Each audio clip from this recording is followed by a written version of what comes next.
Alright everyone, the latest sub-focus of the Twitter files is taking aim at one specific member of Congress who clearly has senatorial ambitions as well. Shifty Schiff, Adam Schiff himself, the one whose mouth turned 90 degrees looks exactly like a vulva when he speaks, and it reminds me of that one scene with Wild Bill Hickok from Deadwood. Yes, peace out to Razor Fist, by the way. I know you really like that show. You are correct in virtually every summation that you've made about it. It's definitely legendary.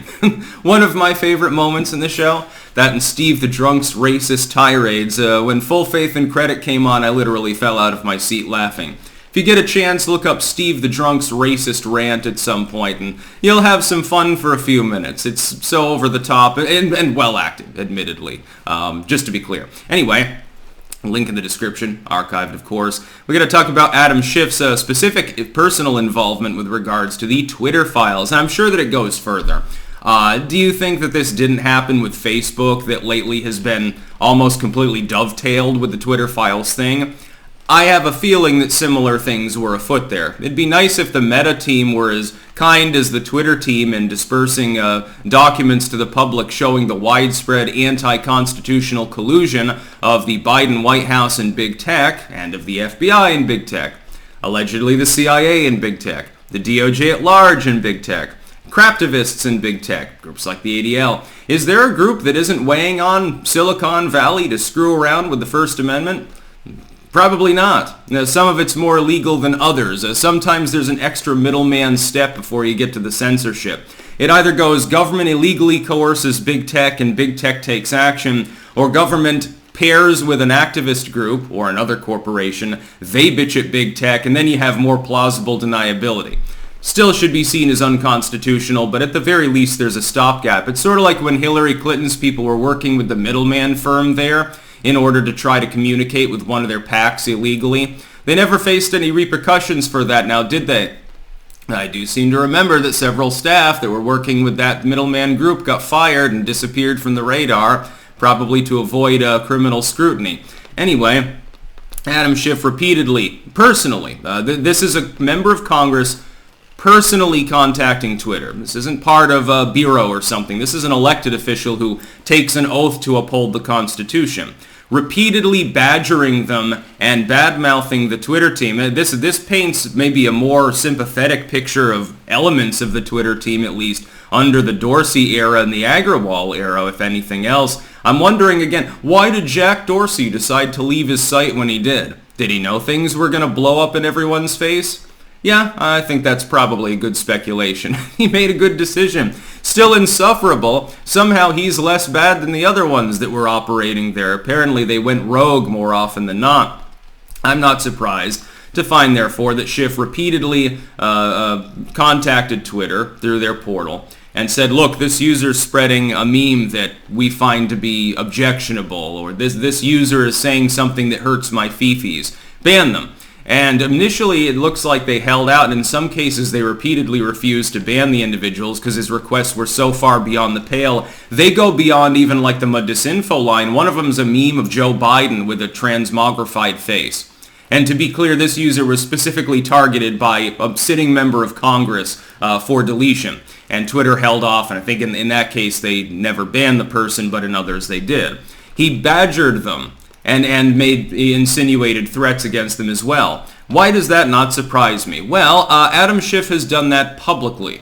He has publicly threatened these companies on numerous occasions. We now have a situation where numerous members of Congress, it's not just Adam Schiff, just to be clear, have repeatedly and publicly threatened U.S.-based companies if they do not police lawful U.S. citizens' speech.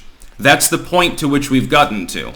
All members of Congress engaged in such behavior are failing their oaths of office. Here's the litmus test. Everyone supports free speech, to an extent. Purism is a little bit different. Everyone supports their own right to speak. I support my right to speak. You support your right to speak. I believe that my right to express myself should be effectively limitless. So do you. That being said, you have to also apply that to other people when you see something that is objectionable by your standards, which are subjective. that is, in your opinion, disinformation. The fact that an expert group says it is, the fact that a government claims it is not evidence of anything now, is it? I would note that a conspiracy theory tends to become reality within the 50 years or so. Gulf of Tonkin, Saudi involvement in 9/11, all the things that we were told are conspiracy theories are coming to light as being true. CIA involvement with the JFK assassination comes to mind as well. Roger Stone's big on that one. We're getting some revelations about Hong Kong, other medical issues that I'm not allowed to mention on this particular video for the purposes of YouTube, for example. It's coming. And it was predictable. It's like, when they start throwing the term conspiracy theorist or disinfo around, that tends to be the disinfo. They're trying to create a narrative. Ergo, they try to censor and suppress things that are counter to that narrative. They feel some compelling reason to push something that is not entirely true, and anything that runs counter to that is simply to prevent the soccer moms from ever looking too deep into it. It's simply declared tinfoil hattery. It's the crazy dude living in the trailer up in the Ozarks with his shortwave radio and his Bigfoot posters. That's obviously the origin of these things. Only now the dude is being informed by Russia. Now he's getting his shortwave orders not from aliens that he hears in his head, but from Igor, from Boris and Natalia, something like that. That seems to be the new norm within propaganda politics, especially the digital era. This doesn't surprise me. What's more worrisome is that these people are saying it publicly as well, not just privately, badgering private businesses, in name only of course, they're corporations, publicly traded and given all sorts of subsidies that platform taxpayer-funded goods and services like USGS and NOAA alerts, as well as public figures like Adamschiff. If anything, public officials shouldn't be allowed to communicate with these groups at all. They shouldn't be able to go and meet with tech CEOs. They should, while in public office, they should keep to their own lane. And their own lane is not badgering private companies to attempt to subvert the First Amendment, because the government, sadly, is not allowed to do it in a more direct sense. If the government can't prevent you from speaking for something that you are saying because that thing is lawful, they should not be permitted to weigh in on a tech firm and get them to do the same thing in what is effectively the de facto public square. Section 230 definitely needs to be amended. We do need a digital Bill of Rights. This is another reason why I'm all in for Trump in 24. That's about all. Peace out.